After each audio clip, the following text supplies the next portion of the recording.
Okay, there are two ways I can test your I see your gallbladder is not balanced. There's two ways I can test it. One is this way. I put my hand there, hold strong. And the other, sit down. And this one is one I prefer. It's a kinesiology test. Now hold strong while I pull that out. Are you holding? I'm holding. Okay, very weak. So now, let me see. I release my bitterness toward life. I release my bitterness towards life. Because of what has happened. Because of what has happened. Do you have a sister? To my sister. To my sister. I let it go. I let it go. Okay, let's go up now and see. Hold strong.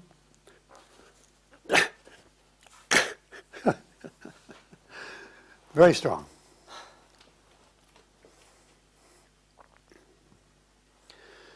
And also here in the wrist, hold strong. And both hands. That's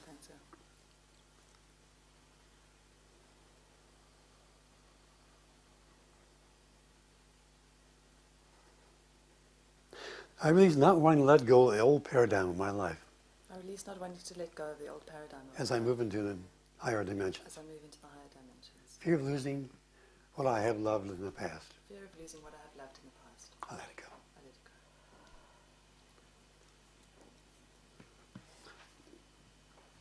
go. Strong. Okay.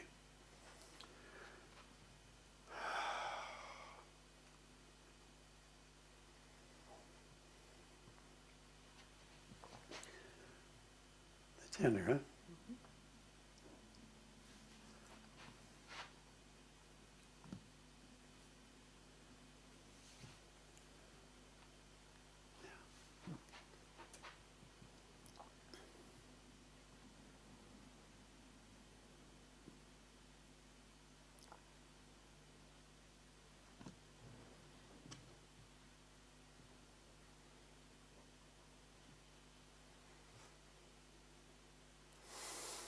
I release feeling blamed by my mother.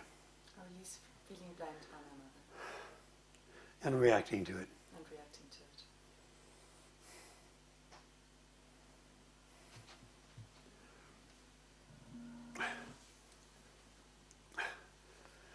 it. Okay now? Mm-hmm.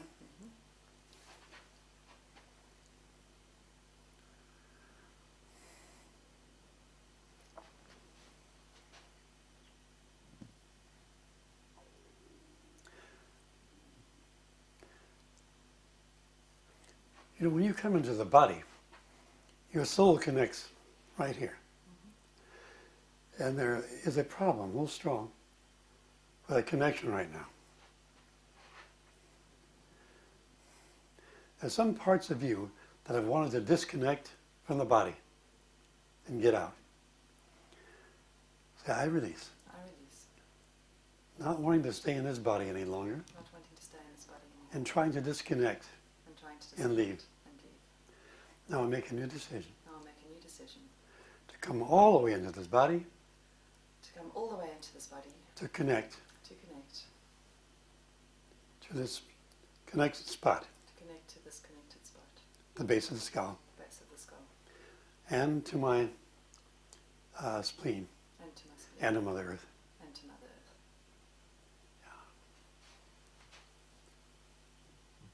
Yeah.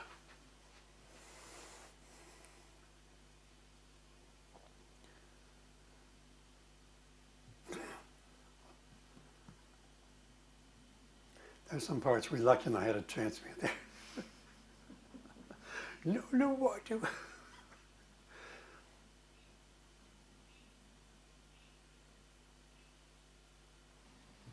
So when you asked me about one of my sisters, I had a sister that committed suicide 2 years ago. That obviously was what my gallbladder was holding on to. Yes. So there's still some shock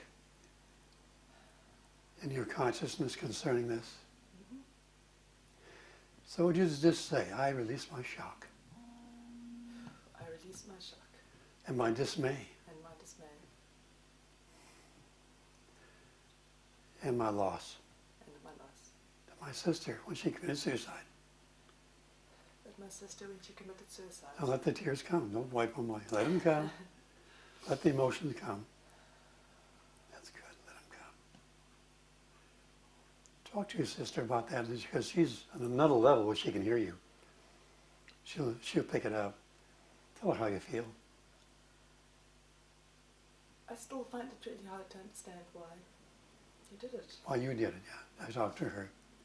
Why you needed to leave so suddenly and not let us try and help you on this dimension at all.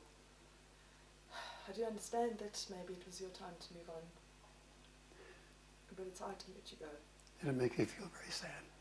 It makes me and my family feel very sad. And miss you.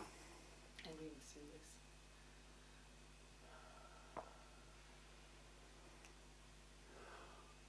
So she hears what you're saying because she's in a little level, but she's present. There's a connection, always. It'll never be, there's not a connection. So she's not in the physical body, but she's very present. You can talk to her anytime.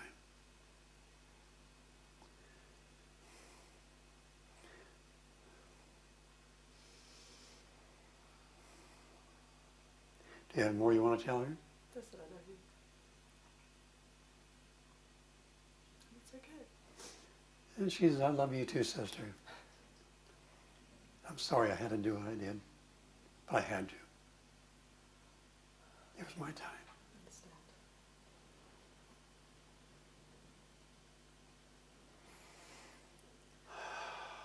Breathe deeply, let it go. All the body cells need to be emptied out from that pain, you see, that you had, that shock. Because when you have a thought, it goes into every body cell you have in your body.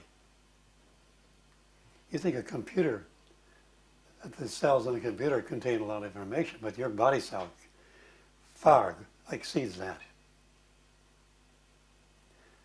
The computers were designed after the human computers and the cells of the body that contain information.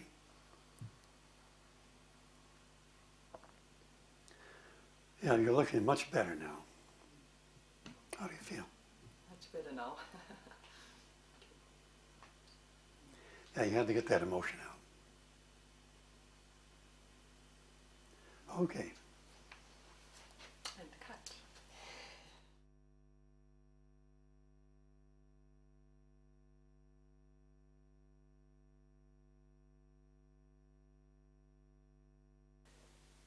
So you've said that you use kinesiology to verify what the release statement is.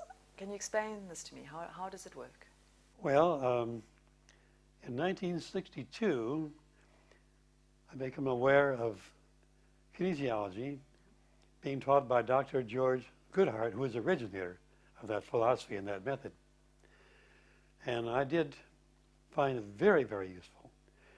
As I used it, I began to realize that kinesiology is a connection to the universe, and that your body will not tell a lie. You can put your arm out like this. You can say, my name is, you give you a correct name, it stays strong. Give a false name, it goes weak. And I would test that, but then I needed a more satisfactory way of using it. So I told my body to do it in a different way. And your body will pick up any command you give it. So I told my body to drop my right arm for a yes and hold it back here for a no answer. So I began that way with kinesiology. And I found that I could check anything I wanted to check, and I would get a true answer every time. He said, of course, did not want to expose people and needlessly to x-rays. And by using kinesiology, he could bypass so many cases where x-rays were not absolutely necessary. How do you use kinesiology as a couple? Well, we programmed Yolanda's body to give us a yes for a weak arm and a no for a strong arm, which is the reverse of the natural way. And it works perfectly. And this is for convenience because he wanted a definite movement for yes. And if the answer is no, it will also register no answer. So we have to, there's very careful wording that must be used in the use of kinesiology. And you must be in integrity, be neutral on the outcome, which is a challenge for most people to do, to be totally neutral and totally centered in their source without projecting their wishes onto the body. How do you know that you are neutral and in integrity? Well, we have a routine. We call the power the Spirit of the Most High, and we ask, Spirit of the Most High, are we in tune with you? If the arm goes weak, it's yes. Are we both balanced and free of interference? Because someone who is vibrating a very strong preference in the immediate vicinity, such as if they're trying to sell us something and they're trying to push their product, they might override it, just like you jam a radio station. Are we both neutral on the subject also? Yes, are we neutral on the subject? Then may we get an answer to this question about whatever. And when we get a yes, does this problem that's coming up in this person originate in this lifetime? Yes or no? And if it was no, is it a genetically inherited tendency? We get no. Is it from the astral or the astral life? No. So we keep checking, and the astral or the astral life are thought forms, thought ideas. And we can be mentally influenced by mental telepathy and suggestions that come from other people. And then we learned, because there seem to be those at times that people lived before they came into this body, and they have memories of some other existence. And so we began to ask, does it come from a past life? And if we got the answer yes, usually in a workshop when I'm working with an individual who is in a relaxed state, I just say, go to a geographic location that comes to mind. And usually they will go to something. I see myself in the mountains, or I see an ocean scene. And just by asking questions, is there someone with you? What feeling do you have? What emotion do you have? And by tuning into the emotion, pictures and stories begin to come out. And we encourage them to don't try to mentally left brain control what's coming through. Just allow the pictures to come. There's no right or wrong. Your right brain is a connection to the universe. And what we're looking for are those keys to some disturbing impact that happened to you. Now, it appears to us that souls have had experiences in other lifetimes, other bodies. Maybe they're inherited genetic information from their ancestors that have pictures. And all of these can be neutralized if we can get the key. And the emotions are really key factors. And we have made a booklet that has all of the, well, not all of the muscle tests that ISA uses to examine a body, but also statements that we found around the world in 40 countries that we've worked in with people of all races, all creeds, all backgrounds, that these memories that predate this lifetime come to the surface, and we have release statements made, and we find some very general statements that have applied to most people for certain conditions that are prevalent in the body.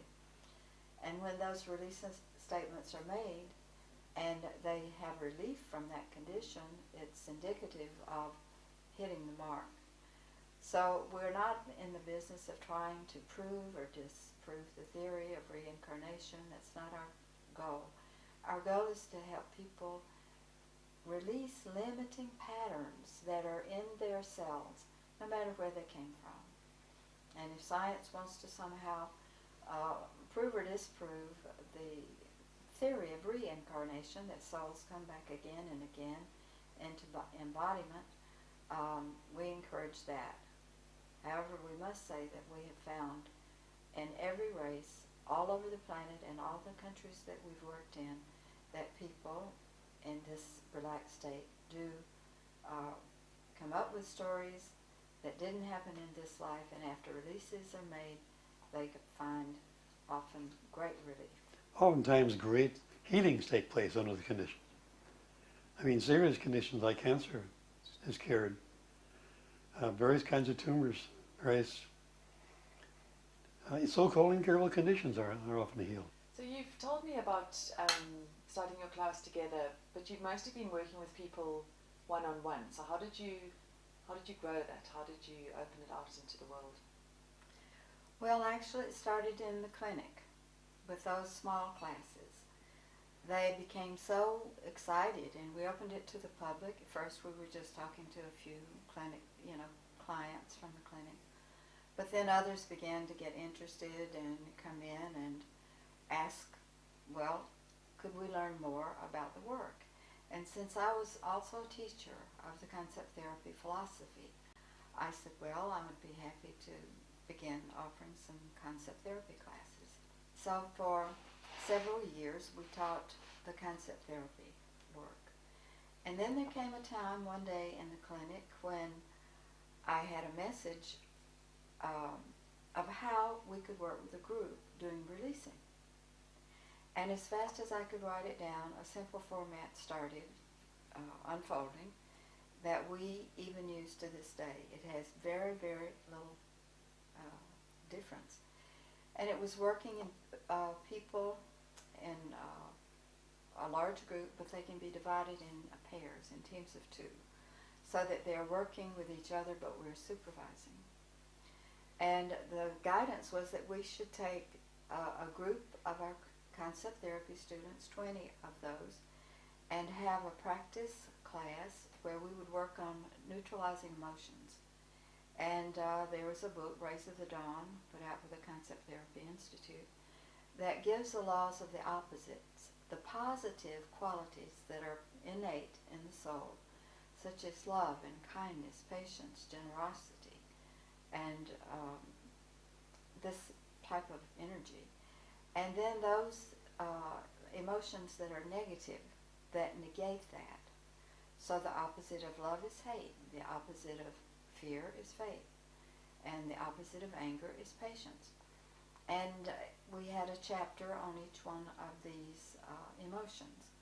So we suggested that we have a class of 20 people, and we go over the entire book, giving the understanding of each of these opposites, and having the class do releasing on the negatives, and even negatives about the positives, because so many people have heartbreak. When you talk about love, a lot of emotion comes up. What kind of people come to your workshop, and what motivates them to come? Actually, we have people of every profession, housewives, medical doctors, children as young as 10 if they are attending the same class with one of their parents or guardian, and all walks of life. They don't come simply because they have a problem or a health condition. Most people come because they would like to understand more about themselves and their role that they're playing in life. We have many who are studying kinesiology and want to learn other ways of applying it. And there are some who come and they find this is helpful in their lives, and then they decide to go on and study kinesiology so that they can use it more effectively in their lives. But I think the main thing is that we're souls. We're not a body. We're not a body that's trying to be spiritual. We are a soul that's trying to learn how to live in a human body. And when people get to that realization that there's more to life than just making a living. There's more to life than just the mundane, everyday things that we have to go through. And they're looking really for love. And the truth is simply that love is inside of us. That is our divine nature. The only real power is love. Love that is universal, that is unconditional, that is unselfish. And the force that we use is kinetic energy of pushing and shoving things around and just changing physically. But we don't really change the inner by pushing people and pushing things around. We don't change the essence. So love, I think, is a primary motivating force that keeps people coming back to go deeper and deeper into the releasing work, and then not only to help themselves but to pass it on to others, because they're so motivated to pass it on. How do they pass it on? Do you have a training facility for facilitators, or? We have a book that has been published in the German language 3 years ago, and it is now ready for publication in the English language, and it has the philosophy, it has muscle test, it has the general releasing statements that we found applicable throughout the planet, and that book will be a textbook for people who want to help themselves and help others. You seem to have done a lot of work in Germany. The Hitler regime, there's so many memories genetically passed on to the children. It's amazing how they respond when you release situations involved with the war, which they genetically gotten from their mother and father, were involved. And we have more trained facilitators in Germany than any other country. And there are at least 6 books that either are about releasing or have a large portion dedicated to the releasing process. How do you train the facilitators? Well, we don't have to train them ourselves because we have those that we've trained who are quite adept in doing that. And to this point in time, we do not have registered, documented classes and procedures for people to train as a facilitator, because it's such a simple process that friends can do it with another friend without harm or damage or danger. And we have found that now to be true in 27 years or over 40 countries.